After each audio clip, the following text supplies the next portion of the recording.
Kumusta kayo mga padreng at welcome back na naman sa ating channel. May din na rito Exit Microbike, Microbike Exit 125 EXT. Ayan. Ang issue ng motor ni boss, nawalan daw ng headlight.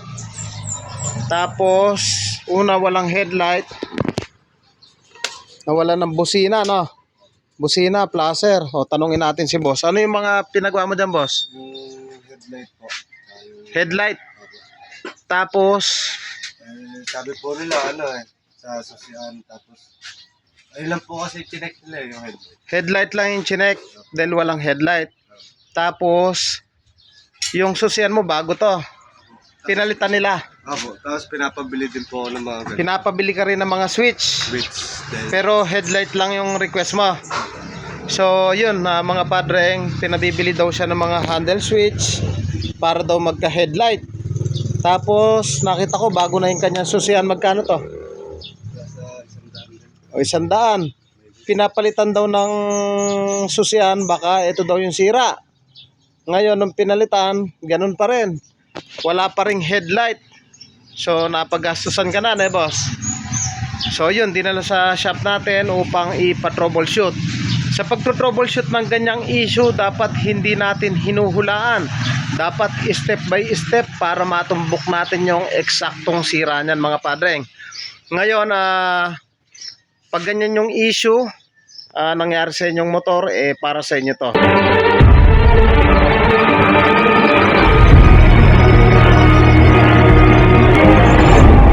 Tanggalin na muna natin yung kanyang side cover. Ang tatargetin natin pag ganyan yung issue na nawala lahat. Dito muna tayo sa stator. I-check na muna natin kung nagkakarga yung kanyang battery gamit yung ating test light. Tanggalin lang natin yung mahiwagang tali. Okay, yan. Isunod natin, gamit tayo ng test light. O gamit yung ating test light, lagay lang natin yung clip sa negative. Sundutin natin kung may naman pa yung battery. So wala, pakitadyak mo, dapat iilaw yan kahit hindi nakasusi. O tadyak. Dayo from Sumalo, Hermosa, Bataan. Tadyak. Wala mga padreng, ang nagpapagana kasi sa headlight natin yung battery or yung regulator, wala. Pag ganyan yung issue na hindi naglalabas ng kuryente, check natin dito sa kanyang fuse. Dito, galing ito, yung isa dito galing sa regulator. Lagay uli natin yung clip sa negative para makasigurado tayo. Ito galing sa regulator, dapat to iilaw kahit nakapatay yung susi, wala pa rin. Pag ganyan pa rin yung issue, tanggalin na natin dito sa kanyang socket. Ito sa kanyang socket. Para madali tayo mag troubleshoot, putulin na natin yung pink tsaka yung yellow. Tulin lang natin, tsaka natin balatan. Sinasabi ni boss, may git 1 buwan pa lang daw yung kanyang stator. So gawin natin, gamit yung clip, lagay natin sa negative. Tapos patadyak natin, dapat hindi iilaw tong kulay pink dahil ito ay full wave. Tadyak. So hindi umilaw. Good. Kabila. Okay, di umilaw. So iilaw lamang yan mga padreng kapag linagay natin yung clip sa kabilang terminal. Kahit magkabaligtaran, dapat iilaw. Tadyak. Ayaw talaga. So possible na dito sa kanyang stator dahil bago lang, hindi nagpo-produce ng kuryente. Baklasin natin, possible na may kumalas dito na inang. Baklasin natin yung mismong cover na yan.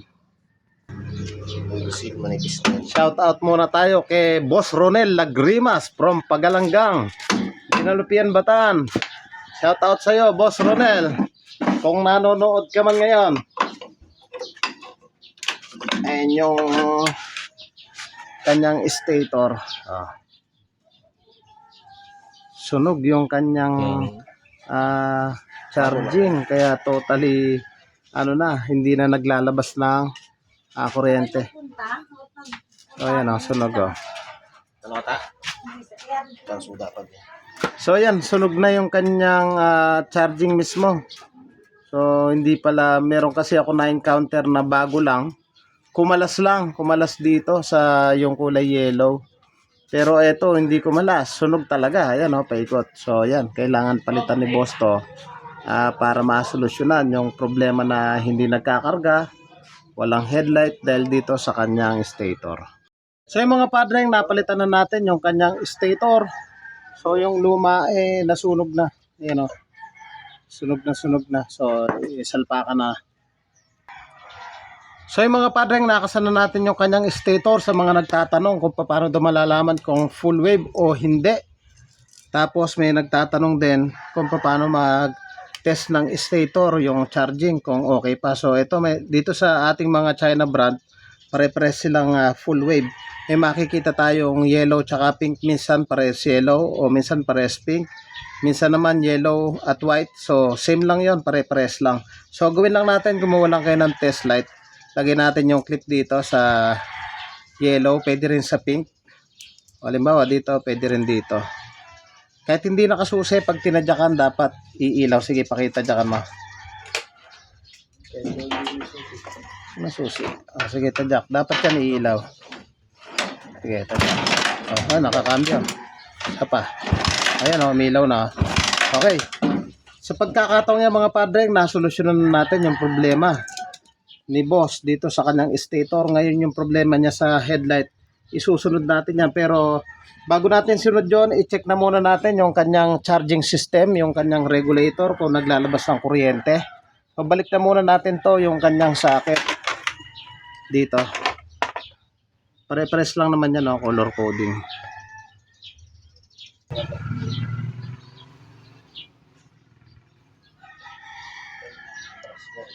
Ito toothbrush mo rito.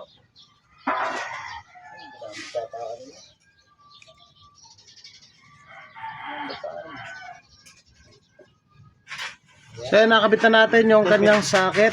So nakapatay yung ating susi. Gamit uli yung ating test light. Check natin kung good yung kanyang regulator.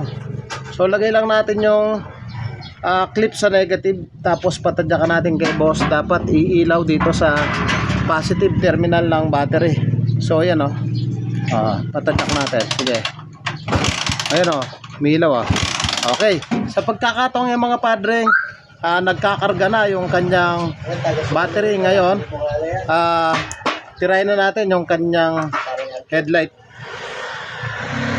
So yung mga padreng, nakasala natin yung kanyang headlight wiring dito. Di ko na pinakita dahil marami naman tayong tutorial niyan. Ang issue nito, wala daw headlight. Yun pala yung stator, yung problema. Sunog na yung kanyang charging. So ngayon okay na. Ipaki-start mo. Dayo from Sumalo, Hermosa, Bataan.